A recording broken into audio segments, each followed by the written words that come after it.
Well, there are trees lighting up all over the area this time of year. We even had one live here on the town hall last week, but none of them have quite the meaning that we see at the Tree of Hope at Roswell Park, which will be lit up this coming Friday. You'll be able to watch that ceremony live throughout the evening here on Channel 2 as we share stories of hope and inspiration from Roswell as well. And joining us live tonight to get ready for that big event is Dr. Candace Johnson, President and CEO of Roswell Park Comprehensive Cancer Center.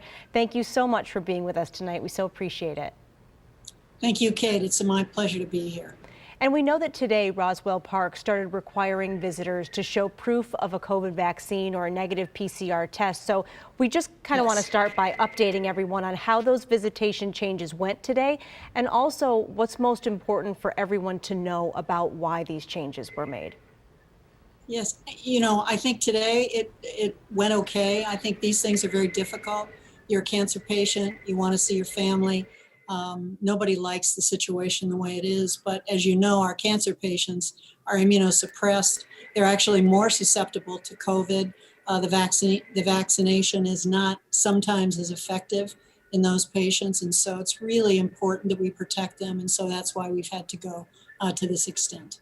And one of the other difficult decisions that you've had to make for this week's Tree of Hope ceremony is to make it virtual once again because of the spread of the virus in our area.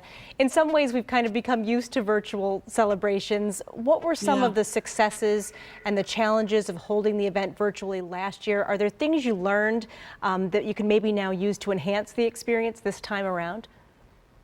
Last year, and Channel 2, it's just such a treasured event of ours that you share with us. And last year we were virtual, but I have to tell you, I was there live and it was very impactful.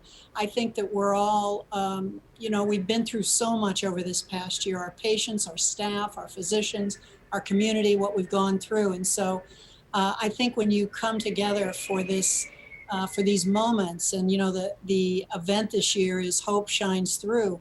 And so I think it's just another reminder of how we've gotten through all this. And, when you have cancer, your cancer doesn't stop. And so it's really important that we're there for our cancer patients, because can you imagine how scary it is to have cancer and then also have to be worried about COVID?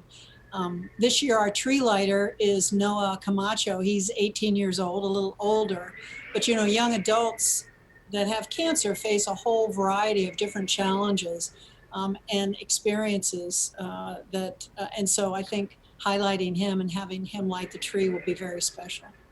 And whether it is in person or virtual, that tree is a real symbol in our community. It means so much, as you said, to so many people. What are you most excited about for this year's Tree of Hope? Well, I think, every year now, we have a tree donated from, and the Merriman family of Depew donated this beautiful 35-foot blue spruce tree. And when those lights go on, it just is a symbol of hope for all of us. Whether you have cancer, we all know someone that has cancer.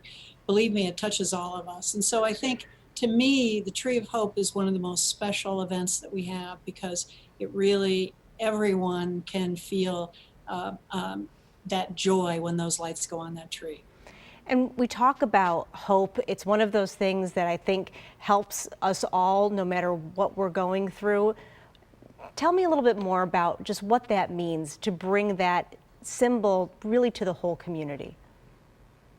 So I think, this year has been tough, and it's not over yet, hence our regulations for our inpatients. And so I think to have a moment where we celebrate life and we celebrate hope, and there are many people now that survive their cancer and go on to normal lives, and so that celebration is really important to us. And so I think this is a way for all of us to sort of think, reflect, on what we have, be grateful for what we have, and be hopeful for the future.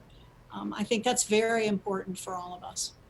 Dr. Candace Johnson is the President and CEO of Roswell Park Comprehensive Cancer. She has been our guest on a windy night in Buffalo. Thank you again, and we look forward to the tree lighting. Thanks, Kate. Appreciate it. Go Bills. Yes, go Bills. Thanks for joining us, everybody. Here's the